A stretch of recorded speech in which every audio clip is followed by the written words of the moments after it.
Okay, Assalamu alaikum. Welcome to this second edition of this discussion that we're having with Brother Arman, and we're so happy that Brother Salman is joining us.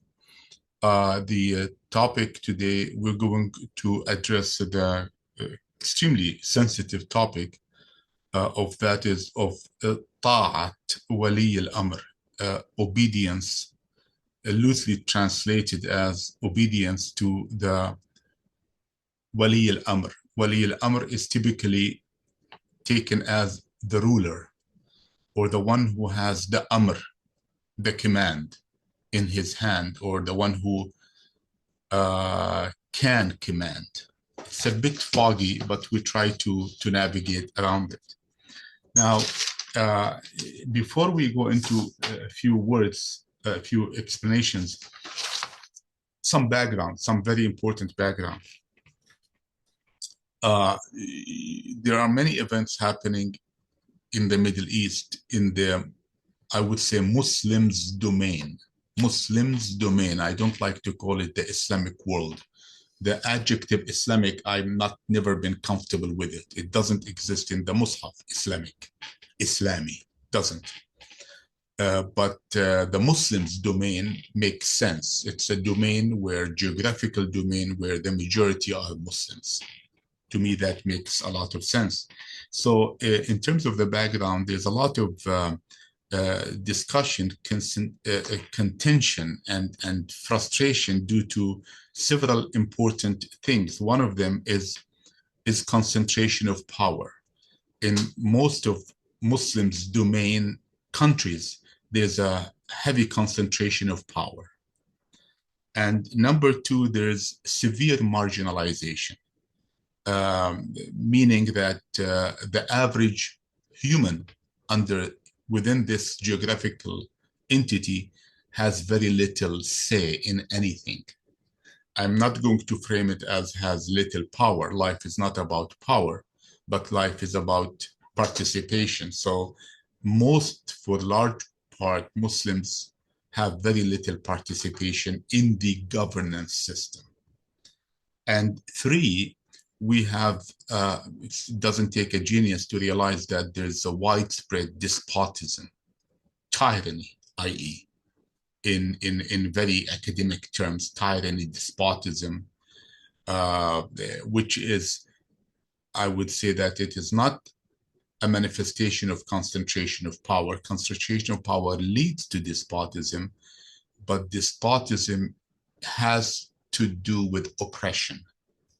So I want to state clearly, it's not the issue of whether it's democracy or a republic or an empire, the question of justice.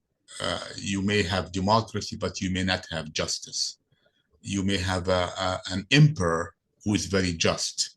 So the other thing is that the issue of government legitimacy. How would governments obtain or gain or attain their legitimacy?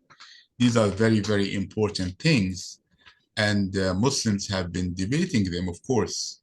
I think that Muslims literally started debating them the second the Prophet passed away. That very second, okay? So now, so with this background, Islam is an incredibly powerful religion, and the reference, as we stated earlier, the reference goes back to the Mus'haf. That's what we agree on. That's the reference. If we agree on a different kind of reference, then we don't have a reference to start with.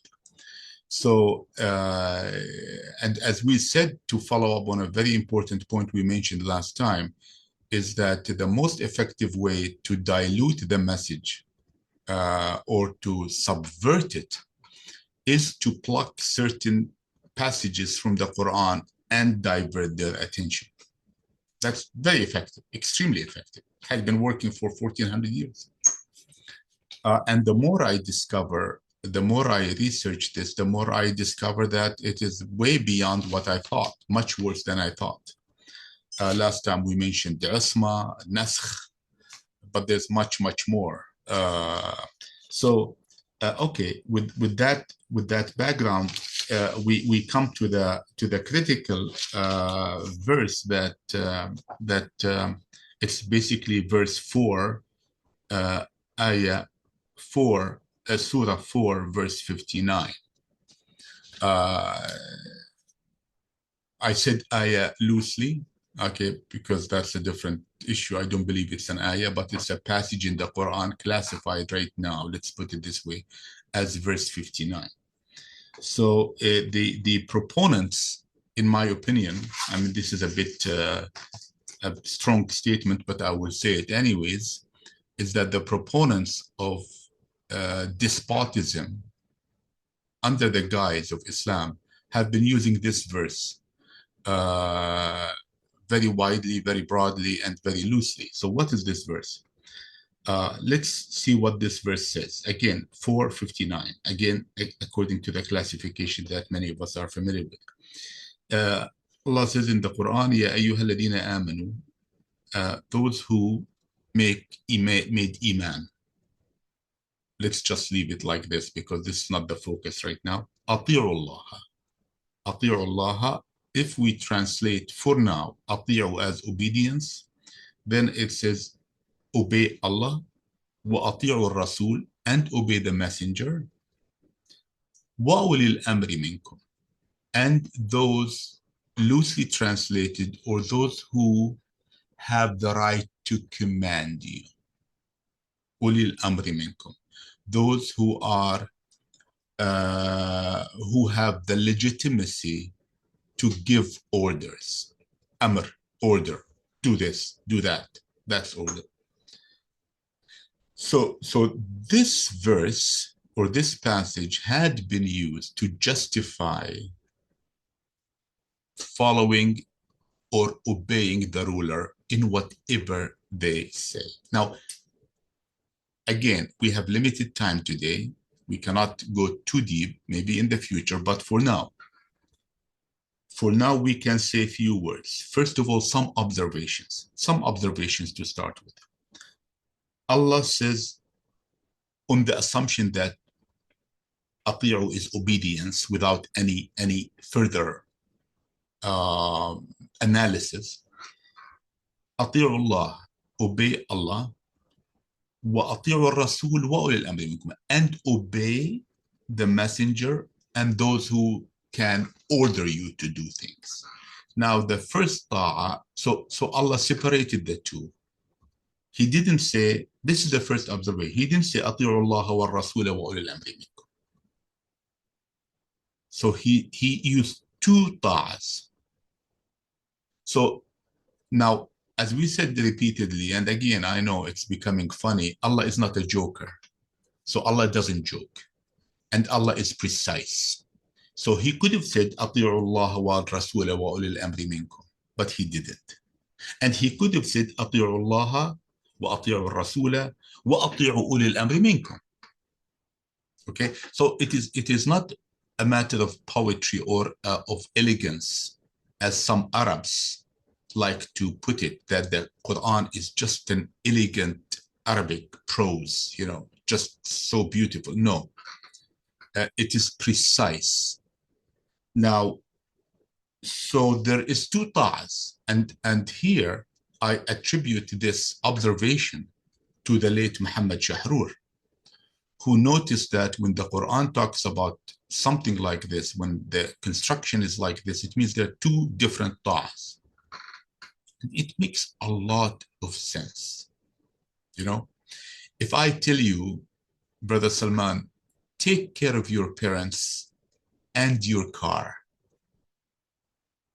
most of us are happy with that. Most of us are happy, but it is not precise. I should tell you, take care of your parents and take care of your car, because they are different verbs, different actions, you see? So that's the first observation. The second is that Allah is associating the ulil amr, ta'at, those who give you orders, with the obedience obeying those who can give orders with obedience of the messenger. Okay, not the prophet. Okay, so this is another observation. Now, we look carefully at all other verses in the Mus'haf that talks about obedience. We never find Wali al-Amr, Ul al-Amr mentioned anywhere. This is the only verse. That's it. This is the only verse. Number one. Or in addition to the observations we made, we're just making observations. Okay, so I stand to be corrected, but this is my research. Couldn't find any other. So, and the second is that it's obeying the messenger, not the prophet. So never did Allah say in the Quran, obey the prophet. It's only the messenger. In fact, we call it reprimand, call it strong words that Allah used with Muhammad, used it in his capacity as a prophet, not as a messenger. Otherwise, there will be contradiction. Okay, there will be serious contradiction. How could he reprimand someone who is the messenger in his capacity as a messenger? It doesn't make any sense. So now let's go to Ta'a before we go any further. Okay, and I'm going to come back to the verse. I'm going to come back to the passage. So Ta'a, if we look at most dictionaries, Arab dictionaries, and we look at the Mus'haf, and we look at, as much as possible, look left and right, and we find that Ta'a is not following someone. The closest thing that we can, the closest, not the precise, the closest thing is obedience, is to obey. Someone gave you an order, Amr, you just obey. Okay? Now, but then you can obey. That's why I think it needs, there's a nuanced analysis, is that you can obey someone because you have to obey him. You know, like a slave. You are a slave in a household, or it doesn't have to be a slave, a servant. And the master said, and the master is paying you money, and you're very tired in the afternoon, and the master says, please do the laundry. I mean, you really don't want to do the laundry, but you have to do it. Okay? Is that obedience? Interesting, isn't it? Is that obedience? You know, I don't think so. Why? Because if we go to Surah 41, verse 11, Allah says, when Allah was talking about creation of the heavens and other planets, the Quran refers to it as Ard. I think Ard is plural of Ard. We can discuss this later on. Allah says, ثم استوى إلى السماء. Then istawa ila sama, typically translated as he rested on the heavens. No, I don't believe is that. If we take that, it means that Allah got tired, right? So it doesn't make any sense compared to the characteristics that we know, sifatullah. So let's leave the istawa for a different discussion in the future. Otherwise, we will not give it justice. Okay? ثم استوى إلى السماء. Then he istawa to the heavens, not on the heavens, to the heavens. إلى وهي دخان. وهي, and it is. Dukhan is typically translated as gaseous state. Let's be technical, right? Gaseous state. And Allah promulgated to it, okay, i.e. the heaven, walil ard, and to the planets. I translate it as planets, not planet. ائتيا طوعا أو كرها. ائتيا. Let's say it's a verb that implies come or something else. Come, do something. The key is the following. اعتياء طوعا أو كرها. طوعا from طاعة. You're smiling because you got what I'm hinting at. أو كرها. So in other words, Allah made a command, come, أتيا, irrespective, it's come physically or something else. أتيا طوعا أو كرها. So, which means that طاعة, it means to obey, I wouldn't say happily, but without compulsion. Okay, to obey while you have the choice not to obey. Okay, because karhan is compulsion. I am forcing you. So Allah is saying you're gonna come either way. Do you want to come, as they say in the interrogation movies of the FBI? Shall we interrogate you the easy way or the hard way? So this verse gives me the impression that ta'a is to obey. I wouldn't say in a happy way, but in a confirming way, in a comfortable way. In other words, the Father, I will obey him. I know he is asking me something good for me. It may be difficult what he asked me to do, but I am doing it with full confidence that he is asking me something good for me. Hence, I'm doing it willingly. So maybe that's the best I could find is ta'a is obedience in a willing way. Okay, see, there's nuances here. Willing, obedience. Words matter. Allah teaches us that words matter. It is not a humbo jumbo, things. So, okay, now that's one thing. Now let's go to the continuation of the verse. Okay, continuation of the verse. Something that the proponents of the despotic system, the tyrannical system, i.e., follow the ruler, no matter whatever he does, mention a very important phrase. I never, ever saw it mentioned in the context of obeying Wali al-Amr. Guess what? It's just a continuation of the verse. فَإِن تَنَازَعْتُمْ فِي شَيْءٍ فَرُدُّوهُ إِلَى اللَّهِ وَالرَّسُولِ. And if you have a disagreement on something, then go back to Allah, to go back or use Allah and the Rasul as the judge. فَإِن تَنَازَعْتُمْ فِي شَيْءٍ. If you have a quarrel, confusion about something, go back to Allah and the Rasul. That's powerful. Why is that taken away from the discussion? Amazing, isn't it? This is the only verse in the Mus'haf, the only passage, again, that talks about obedience of someone other than Allah and the Rasul. And he didn't put a stop after that. He says, if you have a disagreement, go back to Allah and the Rasul. So we do have a disagreement. Of course, we have a lot of disagreement. So of course, now the question is something that is a bit not clear to me, and I will not go too much into it because we have other grounds to cover in the limited time, is this verse temporal or not?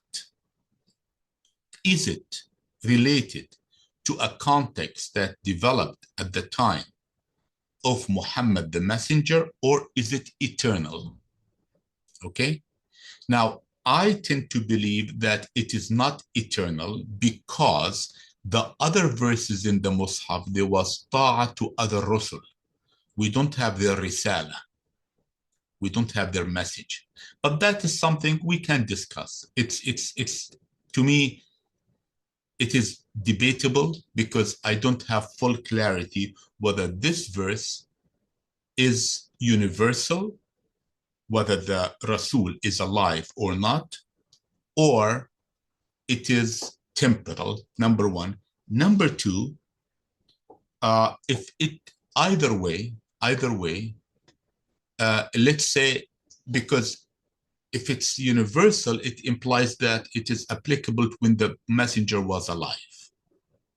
It cannot be applicable only after he dies. So either it's applicable to both, or applicable always, or when he was alive. Now, when he was alive, who was the ruler? Who was the ruler of Medina? Muhammad, right? Now, it's possible, and it makes a lot of sense, that there were other rulers who the Prophet or Muhammad, the messenger, sent to other tribes. Okay? It's not all the narratives are wrong, no, but sometimes you feel that there's something going on. When he sent someone to Yemen, when he sent someone to the north, when he sent someone to other tribes, you see? So it could mean the implication could be related to those circumstances. Now, how in the world? Okay, now the so-called the so-called Sunni doctrine. Okay, the so-called Sunni doctrine. What is the Sunni doctrine? I don't want to lose some of the points. Yeah, so I really prefer this to call something a Sunni doctrine or to call something a Shia doctrine is very reductionist. It's very minimalist. It's not. It doesn't give justice. I mean, some of you, like you come from a Shia background, you know that there's variations, right? Sunni doctrines, there's variations, but I'm interested in what people who refer to them as Ahl Al-Sunna, Ahl Al-Sunna, or Ahl Al-Hadith, or Ahl Al-Jama'ah. Okay, the people who insist on referring to themselves like this, their doctrine, unfortunately not sect, but a doctrine, goes back to the early Umayyad times. Early Umayyad times, and then the Abbasid time established firm foundation for justifying tyranny. I mean what I'm saying. Okay.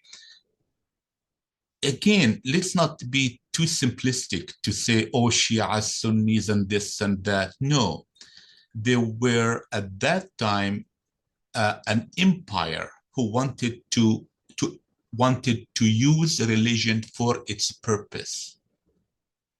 Anyone who disagreed, they were lumped into what you hear it nowadays a lot, Rawafid.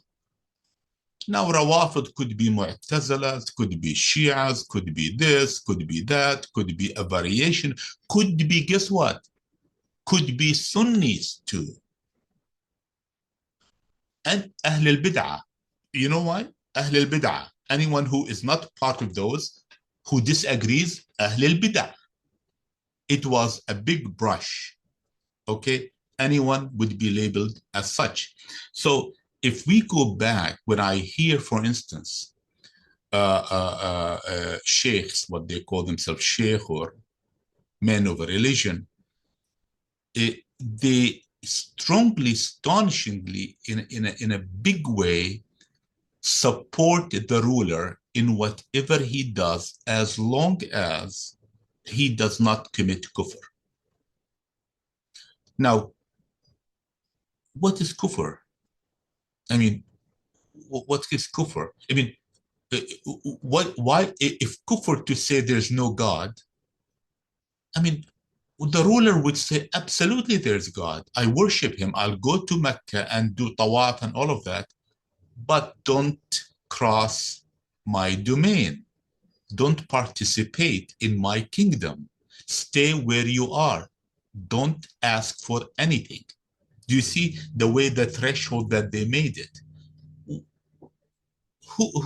Which, you go to any country around the world, even Buddhists believe in God. Hindus believe in God. Okay? If you say, oh, wait a minute, Hindus believe in 1,000 gods, well, many Muslims believe in multiple gods. We can prove it. Okay? We can prove it, actually. Muslims believe in multiple gods. Okay? So So looking back, why are they astonishingly and strongly in support of the ruler, no matter what he does? Okay, practically. Listen, I say practically. Okay, so I dug deep to find out.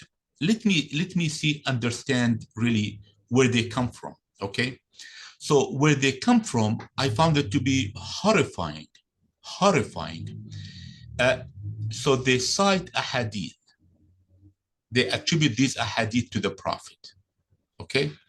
Now, these ahadith, I cannot bore you with all of them, but I can go to their gurus who lived close to the Abbasid time, who, in my opinion, firmly established this new doctrine that sustains despotism, literally. It's a doctrine that sustains despotism. So according, and I'm going to summarize what these ahadith say, okay? That wilaya, that governorship, I mean, you should get ready because it will shock you. Governorship can be gotten through one of three means, okay? And they have the ahadith to back it up. The first one is, and by the way, and this is a doctrine of people who claim to follow the Sunnah, okay? Staunch supporters of the Sunnah. Let's observe carefully and find out where in the world would the Sunnah be. Let's look. The first one is that election or selection. Selection or selection. And they claim that this is the way Abu Bakr became a caliph or khalifa. Okay. Now, I'm sorry to say that, but the Prophet was dead. Where is the Sunnah? If we, if we want to follow the Sunnah of the Prophet, what happened? I mean, this is something that literally, according to Ahl Al-Sunna wal Jama'ah, this is literally a bid'ah, an innovation that wasn't at the time of the Prophet. Or if you don't elect him or select him, then this is something that shocked me when I found this, is through appointment before the first caliph dies. Isn't this revealing? This is very, very telling. We used to think that the Umayyads are the one who established succession. No. They go back to Abu Bakr and Umar and Uthman and Ali as a method by which you become a legitimate khalifa or a ruler. Okay. The third one, are you ready for the third one? If the ruler usurps the power by force. And I wrote about this, by the way. Of course, I always advertise my book. I wrote about this right here. It's very explicitly detailed here. Again, this book is available on Amazon, okay? So if the ruler jumps to power by force, then guess what? He's a legitimate ruler. Now, this is scary. You know why? Because this advocates what? Violence. In other words, if you can get to power through violence, I have to pay allegiance to you. This is from the doctrine of Ahl Al-Sunna, Ahl Al-Jama'ah, and Ahl Al-Hadith, because they can't get away from it because they cooked up a hadith that supports this notion. And if they start questioning these ahadith, then the whole system falls apart. Okay? Now, of course, there are many other contradictions. I will save you, and then because of time, I will stop in a few minutes. Now, they have a hadith. The hadith says, لا طاعة لمخلوق في معصية الخالق. Famous hadith. You never obey any creature, makhluk, if it relates to disobedience of Allah, the creator. Okay? They say, إنما الطاعة في المعروف. According to their ahadith, the Nabi said, the Prophet says, الطاعة في المعروف. You obey in ma'ruf. You see, now you can tell that this is cooked up hadith. Why? Because ma'ruf is what's common at that time, not what is legitimate. What's common. And what's common changes. So a ruler, a sheikh, according to this in Canada, he can command a woman to go out in bikini because it's common, right?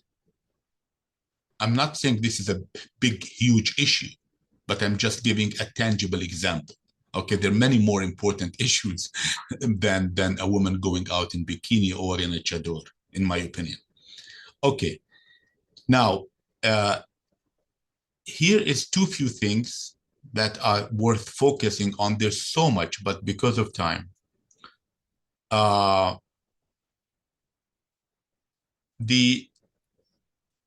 they're justifying that, no, let's skip that. I mean, that talks about racism in Islam and the person cannot be black or white and all of that. There's a lot of embedded racism in the literature of these, in these narratives. Now, the interesting is the following. Okay, this is their conclusion. That you cannot disobey them in you cannot turn against them. I'm going to be precise. You cannot turn against them even if they commit a ma'asiyah. Okay, Brother Arman, can you unmute yourself? What is the best way to translate ma'asiyah? Maybe committing sin or something. What else? I just wanted to hear it from you before okay? وَلَوْ جَارُوا, even if they transgress and they commit dhulm, oppression. Okay? So, look, you can. How remember what the hadith that I said earlier, لا طاعة لمخلوق في معصية الله? Look at the contradiction. Wow, it's amazing. Okay. The last thing I want to say is read the following paragraph. Okay. The Khawarij, the Rafida, the Bid'ah, and all of that, okay, they say that the Imam has to be adil, okay? And if the Imam is no longer a adil, then you need to ask him to leave or exercise some power to replace him. Okay. Now, it doesn't have to be always violence. People think of violence. No, it means that one can talk about him. Okay. Now, their argument is that the Ahl Al-Sunna, and see my wording, Ahl Al-Sunna, not the people of the followers of the Sunnah, because from the examples that I said, there was the Sunnah. They said that the sama wa ta'a, obedience as listening, okay, even if he was an oppressor. So oppression, look, oppression is okay, but kufr with its theoretical implication is a no-no. So they gave the ruler a way out. Okay, so the ruler can oppress, can do dhulm, can do injustice, as long as he says La ilaha illallah. That's exactly the system they advocate. As long as the ruler does not have, they call it kufrun bawah. Kufr bawah to them is to stand on the pulpit and say, I don't believe in God. Which stupid ruler would say something like this, okay, and let go of a vast riches and a big empire. It's a matter of stupidity. No one would do that. All right. And finally,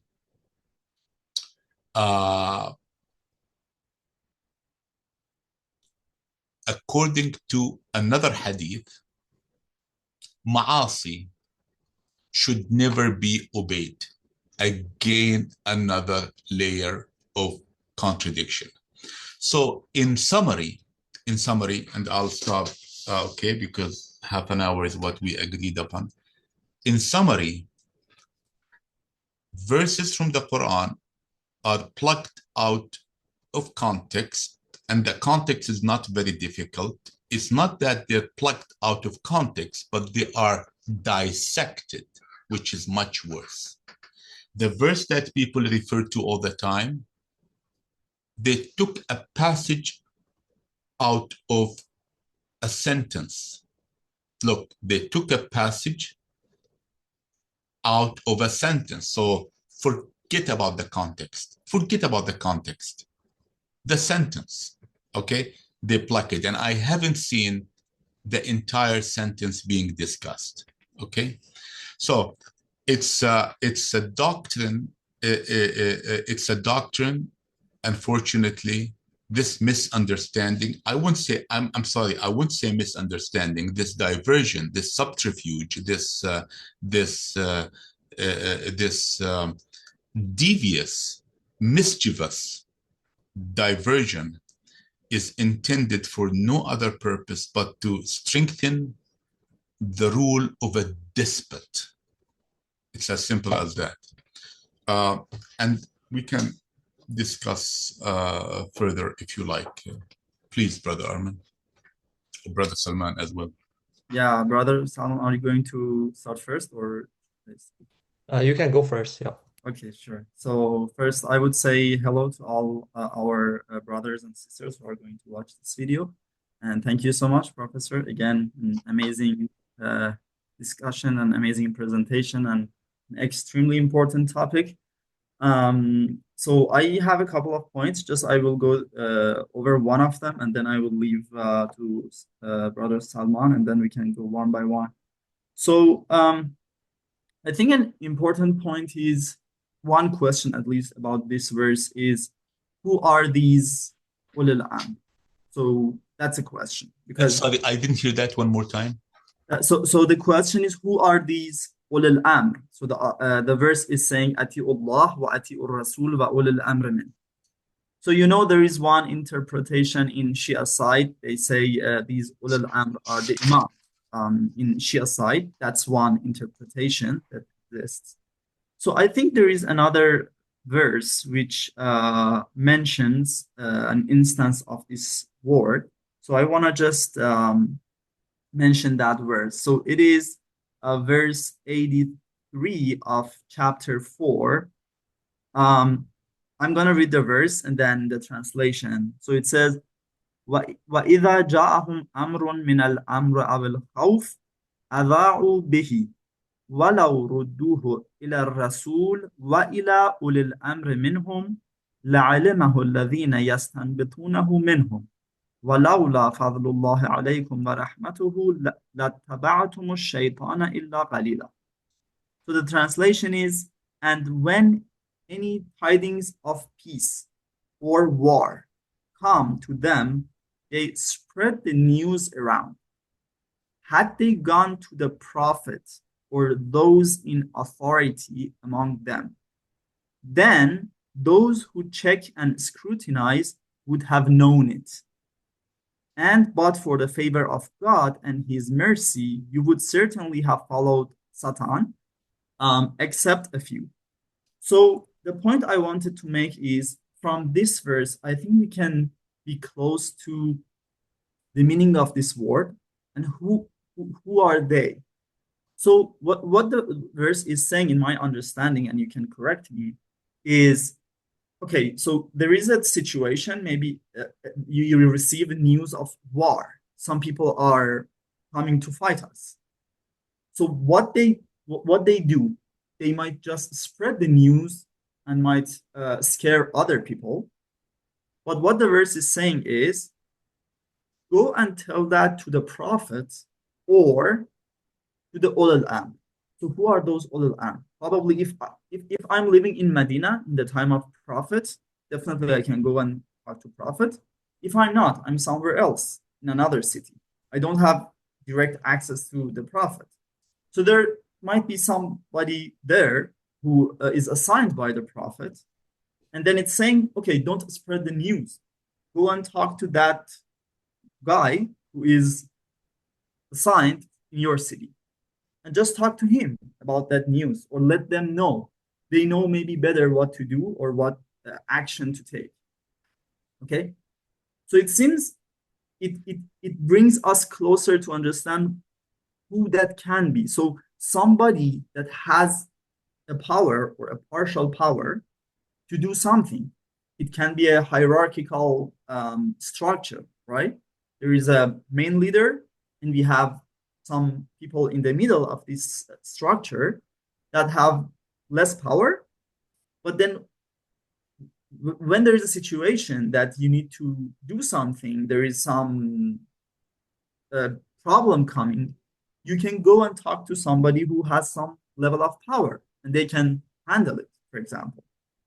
So I think it brings us closer to what this word means. And if you have anything about this, I would like to know. And then I have Sure. some other points. I will talk about them after.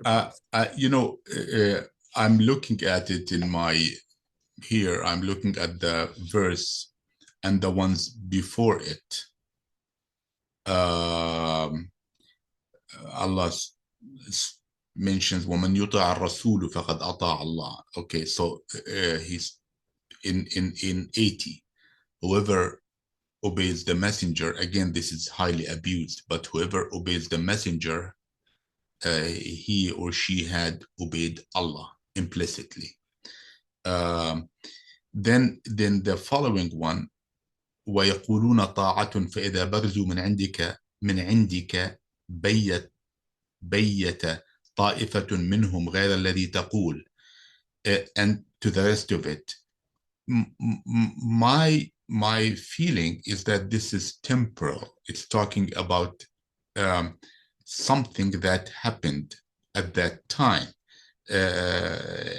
He's talking about some people left you, some people came to you. Then Allah says, don't they يتدبرون القرآن? So the Mus'haf has a lot of qasas. Musa, Isa, Nuh, and all of these qasas had to do with a certain time and place. Why shouldn't we expect that the Mus'haf archives the qasas of Muhammad Rasulullah? That's my first impression. The second is that back to the verse that you mentioned, وَإِذَا جَاءَهُمْ أَمْرٌ مِّنَ الْأَمْنِ أَوِ الْخَوْفِ أَذَّاعُوا بِهِ. There's no obedience here. And you see, just observations I'm making. There's no obedience. وَلَوْ رَدُّوهُ إِلَى الرَّسُولِ. And if they flip it back or return it to the Rasul, وَأُولِي أُولِي الْأَمْرِ لَعَلِمَهُ الَّذِينَ يَسْتَنْبِطُونَهُ. So those who can decipher it, they would have known it. So again, does this have to do with a command, with amr, or with an order to execute something? I don't know. Really, I don't think so because of what my reading into it. Allah says, وَلَوْ رَدُّوهُ إِلَى الرَّسُولِ وَإِلَى أُولِي الْأَمْرِ. Returning it or flip it back or throw it on the messenger and not just the messenger. So not aw. Does that mean that there's a process of consultation, consultative assembly? I don't know, but that is a very good point you raised. uh, uh, does it justify the absolute despotism that we're seeing? Of course not. So, of course, I think that this verse that you mentioned is very contextual because I can see it connected just right now without going too deep into it. It's connected to the one before it. The one before is connected to the one before that. But it's something that that needs to be investigated further. Yep, of course. Thanks. Brother Salman, you can start and then Yeah. Thank you so much. So first of all, I would like to say Salaam alaikum to all brothers and sisters who are watching this video. And I would like to thank Professor because of actually hosting this session and all the detailed explanation you've provided about this verse. So I just wanted to plop a couple of verses similar to this verse and then put these all together. And then I have a brief question about that. So in Surah Yusuf, verse 40, it says, إِنَ الْحُكْمَ إِلَّا لِلَّهِ أَمَرَ أَنْ لَا تَعْبُدُوا إِلَّا إِيَّهِ. So the translation says the command or the judgment belongs to none but Allah, and He has commanded that you worship none but Him. So, from my understanding, this verse says, actually, it confirms that the legislative authority and the final judgment belongs to God alone. And any human attempt to issue the religious rulings outside the Mus'haf is considered an infringement on the divine authority. And in another verse, Surah Al-Ahzab, verse 36, it says, وَمَا كَانَ لِمُؤْمِنٍ وَلَا مُؤْمِنَةٍ إِذَا قَضَى اللَّهُ وَرَسُولُهُ أَمْرًا أَنْ يَكُونَ لَهُمُ الْخِيَرَةُ مِنْ أَمْرِهِمْ. It's not for a believing man or woman when Allah and His Messenger have decided a matter to have any choice in it. So again, from my opinion, it says only God and His Messenger, i.e. the Mus'haf message, are granted ultimate authority in the religion. And the verse doesn't include ulul amr, right? So it can indicate that the rulings can't override or match the divine instruction. So my point or my question is actually, what is the relationship between this verse and these these examples that I provided and the concept of taqlid? So the blind follow or the blind imitation. So I think that maybe in your opinion, you reject taqlid, the concept of taqlid, but isn't obedience to ulul amr is a form of taqlid? And because especially in Shia sect, we usually justify the concept of taqlid, we introduce the concept of taqlid, and we justify it using this verse and other verses. So maybe this verse is one of the most important verses to just justify that, okay, so we don't have access to Prophet right now. We have only Mus'haf, which is the saying of God or Allah. So it's not clear. This book or this Mus'haf is not clear for us. Now we have to go through the ulul am, which are fuqaha or ulama. And then we have to ask anything about the religion from fuqaha. So how do you actually what's your opinion about this one? Sure. First of all, this verse, especially the first one that you mentioned, إن الحكم إلا لله. Allah didn't say إن الأمر إلا لله. الحكم, حكم, أحكام. Ahkam that are mentioned in the Quran. These are for Allah. No one else can participate with Allah in this. So now, talking about Taklid, before we go to Taklid, there's a lot of confusion. There's Ulul Amr, but there's Ulul Ilm. There's Ahl Al-Dhikr. I don't think they're the same, right? Ilm from understanding. Dhikr is from dhikr. Allah specifies what is Ahl al-Dhikr, those who have knowledge of the earlier books. Ulul Amr. I mean, we cannot have people hug everything. I mean, that's monopoly over everything, right? When Allah talks about ilm in the Mus'haf, talks about science, pure science, right?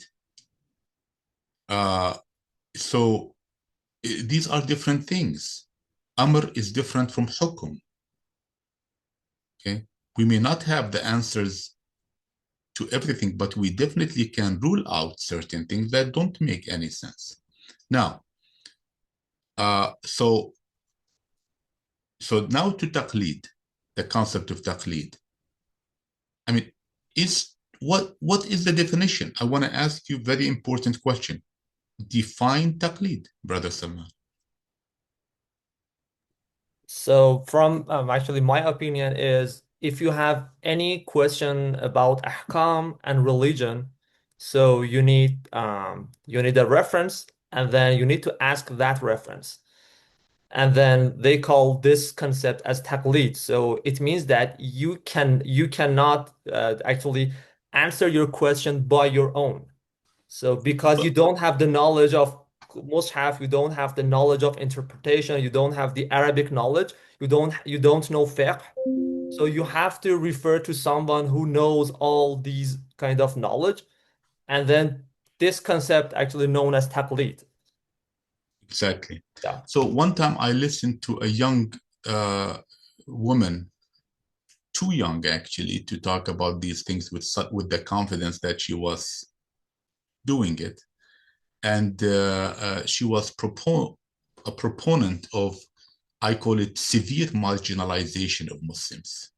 I think that Taqlid is part of the severe marginalization of Muslims. There's no concept as such in the Mus'haf. So the concept is born dead. It's just born dead. There's no concept. When Allah says, أَفَلَا تَدَبَّرُونَ, did he say only few people can make tadabbur and the rest of you, like sheep, follow them? Right? On the day of accountability, mistakenly and incorrectly translated as the day of judgment. There's no judgment, it's accountability. You know, we tell Allah, you promised this, give it to me. That's accountability. He said, you owe me, I owe you. That's accountability. You don't bring these shuyukh next to you and have them defend you, right? Isn't it? So the marginalization and the despotism that manifested itself in the Sunni sect is much more dangerous than what developed in the Shia sect. I'm not saying this because you come from a Shia background. No. The parallel religion that was developed from the Sunni sect is encouraged despotism. Okay. In the Shia sects, because of the evolution of Shia sects, you know, persecution, running away from the centers because they were conflated with Mu'tazilites, Rawafid, basically those who objected to the rulers of the Umayyad, okay?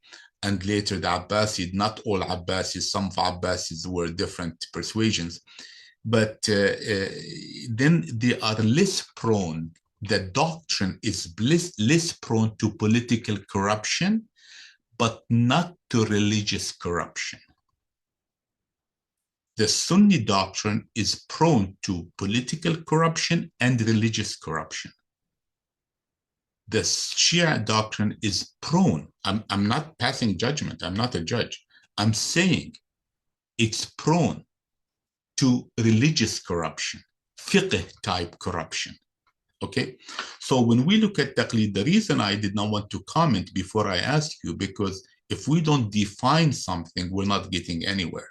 Okay, so Allah never said Allah said, if I, let's say, if I'm if you see, the concept of taqlid is dangerous because it assumes that people don't have the capability to think on their own. Now, let's parse it further. Those who say that you have to have certain characteristics to achieve higher status from which people can make taqlid. What is fiqh? What is the fiqh that we want us to master? It's a body of contradictions, among Shias, among Sunnis. It's a body, I mean, I can tell you among Shias. Let's take the Nasakh. They diverged. How many verses are mansukh? One of them said one of them said many. So it's a body of contradictions. I can know that body of contradictions. Knowing that body of contradictions does not make me a faqih. It makes me knowledgeable of that body of contradiction. So I can go to the Hawza, I can go to the Najaf, I can go to Karbala, I can go to Mecca to know that body of contradiction. Number two, of course, they say that you need to know language. Which language? Tell me. Which one? Shirazi, Sibawayh, Baghdadi, Andalusi, which grammar? These grammars are contradictory. Okay? So when we refer to them to the contradictions between their grammar and the Mus'haf, they say, oh, the Mus'haf is an exception. I can give you lots of examples about this. Okay? So, Asbab al-Nuzul. Well, the Shias don't agree on Asbab al-Nuzul. I have Tabatabai's book right here. He himself, one of the gurus in the Shia sect, he did not cite one unique Asbab al-Nuzul. I mean, this is a confusion. No wonder people say, oh my goodness, you know, either I follow or I leave. Okay, that's why I think the so-called Muslim Ummah is fundamentally weak. So I'm not trying to belittle those who study religion. Let them study religion. But I think the danger is that who are marginalized, deeply marginalized, to believe they cannot think of their own. Now, let's be clear. If there's a verse that needs to be understood, sure. I go to Brother Arman, I go to you if you can help me to understand it, right? I mean, a very good case, probably I mentioned it to you before. I have a Persian friend who says, brother, what does ta'aruf mean? And it opened a path for me. I found that ta'aruf is not ta'aruf. You know, Allah created us, according to the interpretation common, is just to chat with each other, to get to know each other. No, there's something deeper. He pointed it out. Not a single Sunni that I've known, let's not say Sunni, not a single Arabic speaker that I met in my life noticed that word. And when I researched it, I said, wow, ta'aruf is not ta'aruf. Ta'aruf is like tafadul, it's differentiation, right? That's just one example. I got an African-American sister pointed out things that mind-boggling. She's neither a Shia Sunni nor an Arab, does not speak Arabic, does not speak Farsi. Another African-American brother, oh my God, he opened my mind when he said, brother, dhalika is different from tilka, is different from hada. Oh my goodness, I never paid attention to it. Neither did I see an Arab linguist pay attention to this. Dhalika means that. This means hada. Isn't ذلك الكتاب? Look, ذلك الكتاب. تلك آيات الكتاب. Wow, we all just consider it to be the same. Who are the people who realize that? These are people who have confidence that should be bestowed in us by the one who created us. You see? Now, if we continue, oh, what do I know? Actually, what do I know? Hence, I have to listen to others. It's a cop-out. We're disengaging from the agency that Allah bestowed in us. Now, does that mean I will know everything in the Quran? No. Who knows everything in the Quran? I mean, if you look at Tabatabai, he borrowed a lot of things from here and there, and he put his thoughts and he put his conclusion. Even Tabatabai, which is claimed to be a very knowledgeable mufassir, right? So it is, again, Taklid, in my opinion, it's dangerous. That has nothing to do with political leadership. Let's not confuse the two, right? In political leadership or army leadership, if you desert, you call it mutiny. That's serious. That's different. That's a different story altogether. But religion is not a monopoly of anyone. Is not a monopoly of anyone. Thank you. I have two other points. I'm gonna mention one and then finally the other one. So yeah, I think it was a very interesting connection between this concept of Taklid and this verse. I think last session what we talked about, and you mentioned the point, I think it was a great point that some level of obedience in politics might be meaningful and might be reasonable, but not in religion, as you explained now. So yeah, I think maybe we can actually understand from this verse that level of obedience in politics, which makes sense. So as we discussed last session very briefly, because it was at the end, I mentioned that, yeah, in any political system, you need some level of obedience. I mean, we are now living in Canada. We have to obey the rules. We have to obey the government. Okay, there is a question. Does it mean that if that government is a tyrant, if it's a very unjust ruler, do we have to follow him? That's another story. I mean, this verse, it doesn't say that by any means. It's just saying a general case. And if you are facing an unjust ruler or a tyrant or a very bad ruler, that's a different story. You have your wisdom. You have the injunctions of Mus'haf. You can judge that ruler based on them. And it doesn't mean that you have to follow any ruler. And I know you mentioned a couple of hadith. I just want to mention one of them, which is very bizarre in my understanding. And I found it in your book. So, and it just wants to justify obeying any ruler. So the hadith is saying, it is long. I'm just gonna read part of that. So somebody is asking Prophet something, and then the Prophet says, يَكُونُ بَعْدِي أَئِمَّةٌ لَا يَهْتَدُونَ بِهُدَايِ وَلَا يَسْتَنُونَ بِسُنَّتِي فَسَيَقُومُ فِيهِمْ رِجَالٌ قُلُوبُهُمْ قُلُوبُ الشَّيَاطِينِ فِي جِسْمَانِ إِنْسٍ قال قلت كيف أصنع يا رسول الله إن أدركت ذلك قال تسمع وتطيع للأمير وإن ضرب ظهرك وأخذ مالك فاسمع وأطع. So I'm just gonna translate the short part of that. Please translate it. The audience need to listen to this hadith that had been used by the Ahl Al-Hadith and Ahl Al-Sunna wal-Jama'ah. Please take your time. Yeah. Translate it. Yeah, so I think the Prophet is saying there will be some rulers after me, which they don't follow my way of doing things, or the Sunnah, my Sunnah.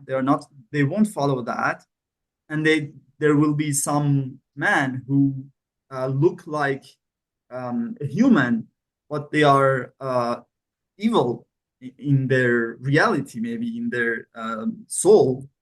And then the person asks Prophet, what should I do in that time if I face these people? And the Prophet says, oh, you have to listen to them and you have to obey them, even if it kills you or beats you, whatever, and even if that ruler takes your wealth. You have to obey. You see, this, again, I wrote about this in my book. This hadith is the ultimate legitimization of despotism. I mean, you tell me, if we go and talk to average Canadian about Islam and showing that Canadian this hadith, they will be interested in this religion? Of course not. Of course not. I'm going to come to this hadith in a second because I want to go to address some of the points you mentioned. I'm sorry, I should have written. What was the first point you mentioned before you mentioned the hadith? It's okay. I can. Yeah, I think I was talking about the obedience in politics and not. Yeah. Okay. So, I talked to Christians. I told them, would you stay I used to live in the US. Would you stay? Let's not talk about Canada, the US. Would you stay in the US if a man comes and snatches your wife and the law doesn't do anything about that? You know what he said? He said, of course I will leave. I talked to Canadians. I said, if someone steals your car and the government says, fine, let him, will you stay in Canada? I'm talking to Christians, not Muslims. Of course they will not. Okay? Nobody would do that. These are universal laws that everybody shares, and so Muslims share them. So Muslims are not monkeys. They're not different from from a different planet. Okay? If you tell me that someone can hurt me and the government will not do anything about it, of course I will leave. I will leave tomorrow. Okay? So that's easy. That's a no-brainer. Okay? So there's consistency in that. Okay? The Quran says, حُرِّمَ عَلَيْكُمْ لَحْمَ الْخَنْزِيرِ. The Muslims, mu'mins cannot eat pork. Let others enjoy it if they want to enjoy it. Okay? So I have no contention living in a country where people want to indulge in pork. Okay? So that's not an issue. I don't know why people are making issues out of nothing. Let's talk to the other point, that the hadith. You see, there's certain hadiths that you smell they are wrong. You just smell it. How?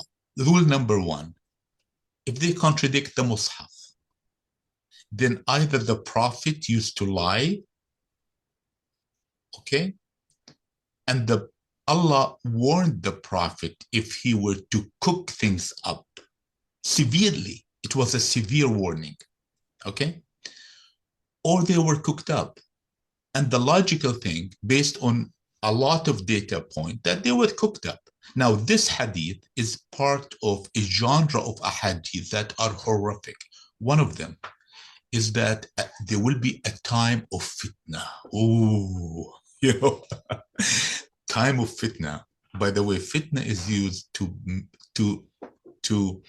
refer to anything that people wanted to dismiss. That's it, fitna. Oh, it's fitna, brother.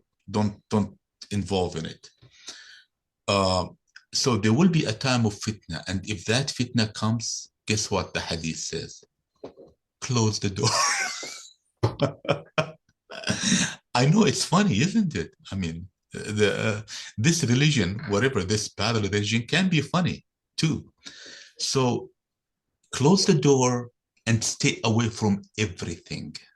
Okay, now, so these are hadith, going back to the hadith you mentioned. The first thing, Allah says in the Quran, if the Quran is a reference, then we take it as a reference. I cannot tell the future. إِنِّي لَا أَعْلَمُ الْغَيْبِ.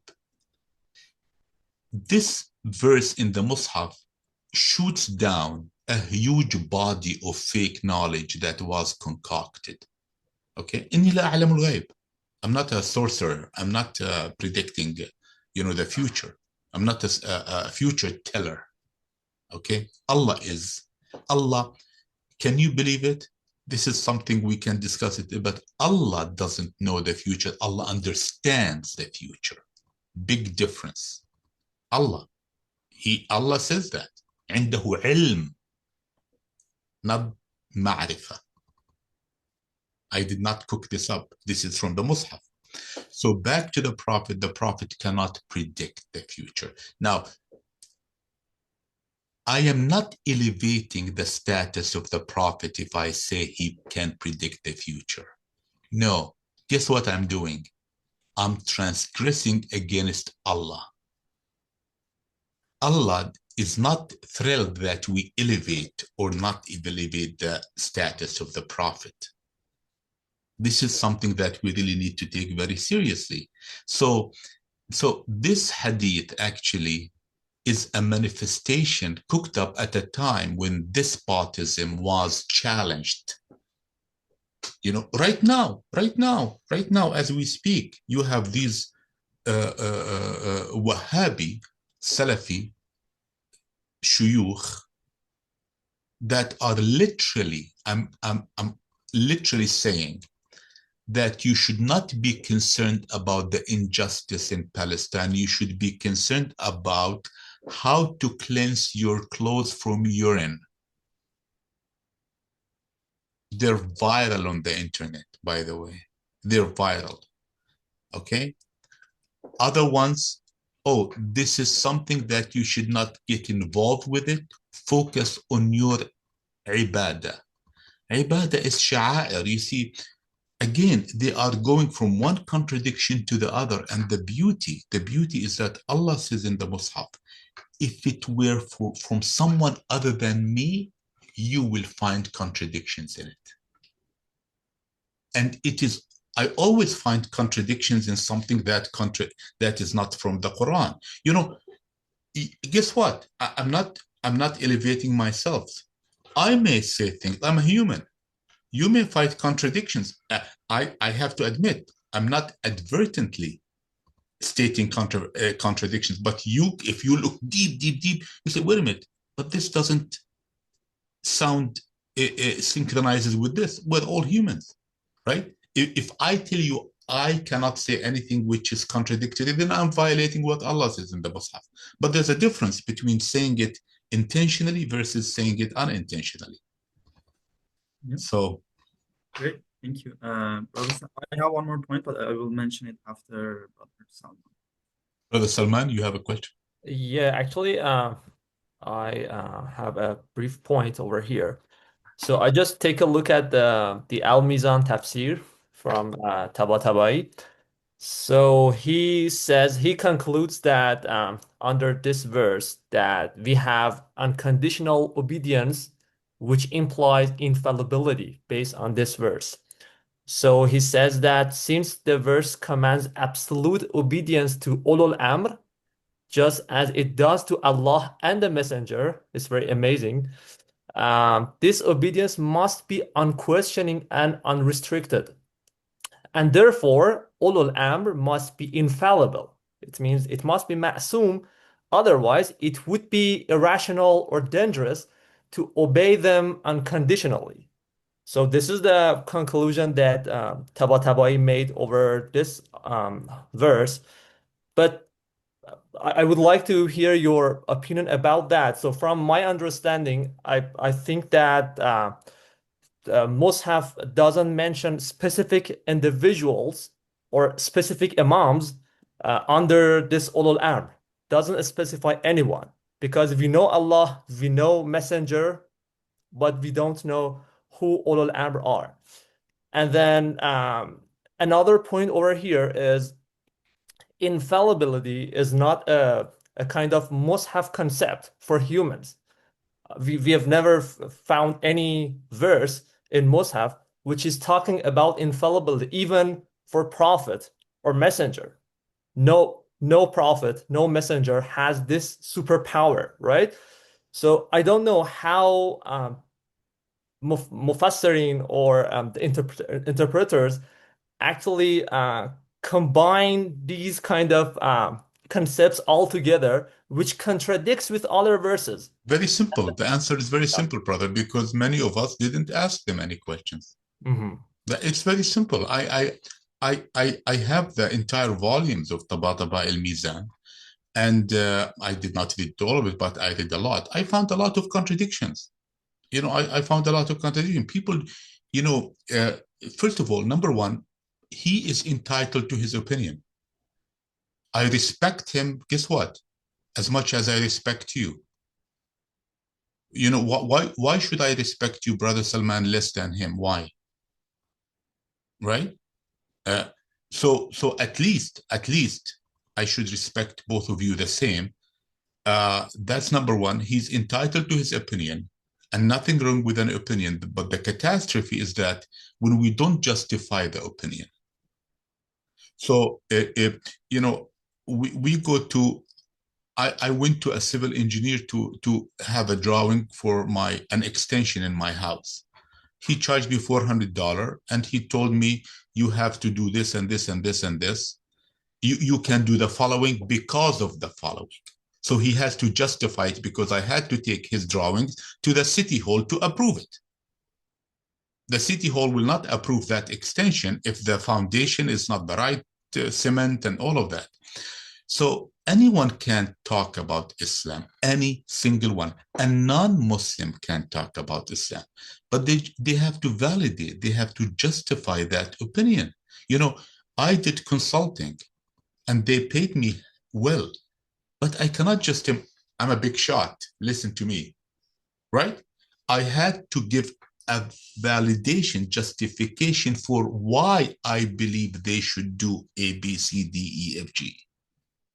Nothing wrong with that.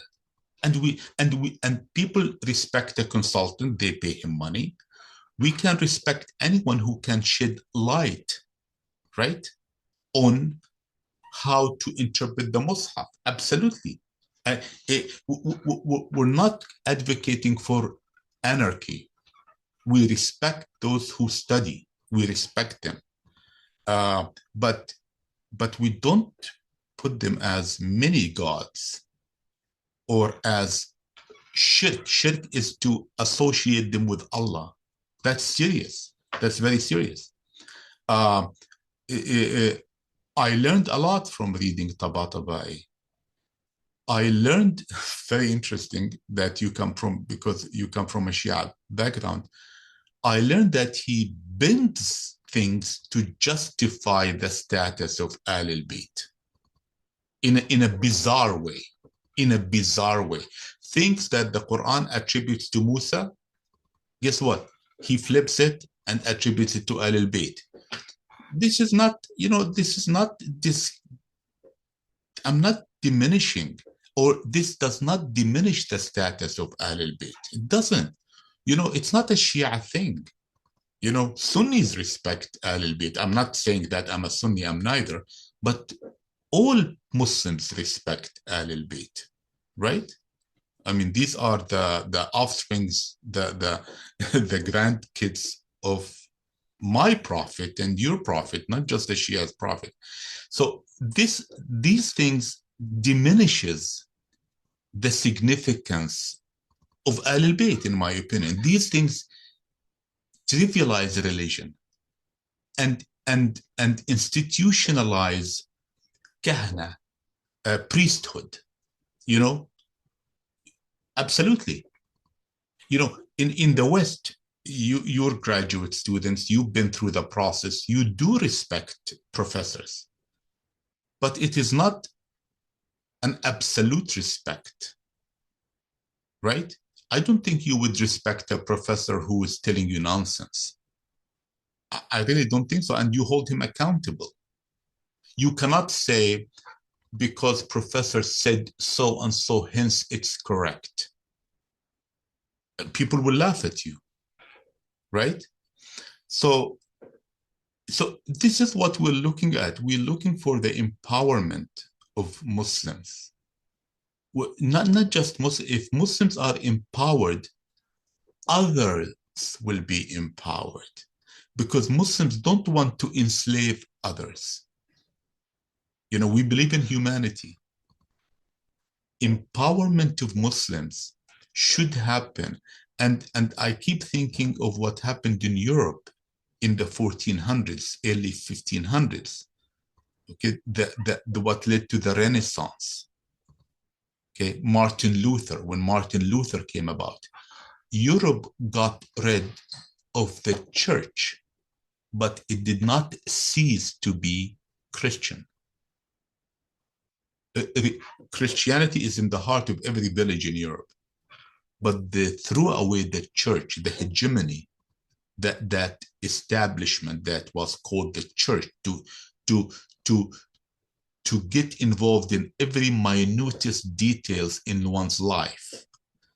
Isn't that what we're having in the Muslim domain? In the Muslims domain, this is it. In the minutest things, people are, again, remember, this is what we talked about last time. People are seeking the fatwa. Should I travel to Sweden for a vacation? Is it haram or halal? Should I put perfume? Is it, oh, no, it has to be, the alcohol content has to be 6.75%. I know. And the people call themselves muftis. Just put the word mufti in Arabic and see who comes up. Mufti. Again, this is something we talked about last time. The Prophet was not entitled to be a mufti. Imagine. So it goes back to the confidence. It goes back to the level of confidence. Taklid, I've seen many Shias in a very, very aggressive way, they defend the Taklid concept. You have to be muqallid, you have to be, the Sunnis have another similar, not quiet, but very dangerous things.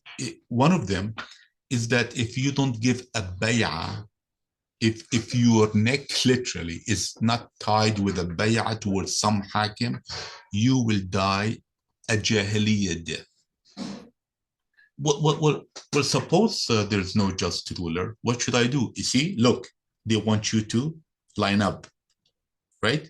I mean, I grew up with this fear. Honestly, I grew up in the Middle East, my elementary schooling, with the fear that, oh, you have to give a bay'ah. So you're put under so much pressure to give allegiance to someone. According to what I said earlier, even if this person violently took over power, look, even if violently, I hope we take this very seriously. And if people don't believe me, they can read the literature. This is serious. In one of the racist narratives is that even if he is a dark jet black Ethiopian, and the remaining of the narrative is even worse. They say, well, how could the people of Ahl Al-Hal wal-Aqd, those who are in command, how could they, someone said, how could they elect a jet black, i.e. bad, ugly, ruler? Guess what the answer? Because he came to power through force. That's the only a jet black Ethiopian or Habashi can come to power, not through election or selection or appointment, but through usurpation of power. Yeah, this is not a tradition to be proud of, right? This is not a tradition to be proud of.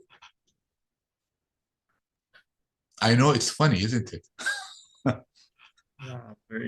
Yeah, very great point.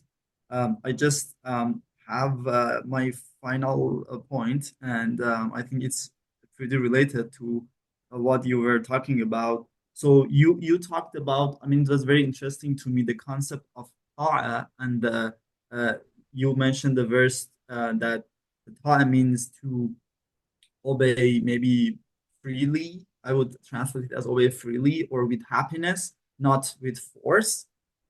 So I know you have a great idea about, I learned it from you. You once talked about freedom and mentioned that freedom is a great thing that every human being is fighting for now.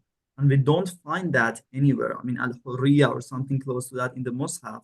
And I know you have an idea about the ubudiyya to mean that, and that's great. So we can talk about that in maybe one of our future sessions. But I think this meaning for ta'a is a piece of that puzzle. I mean, because it's an important question to talk about, and that is, what is the relationship between the religion and freedom? Is the religion equal to freedom or to allegiance or obedience? What is it? That's a very important point, and I think that can be a topic for one of our next sessions. Absolutely, because absolutely. I mean, we will not give it justice in a few minutes, but I appreciate that you touched upon, because there's ta'a and there's ubudiyya.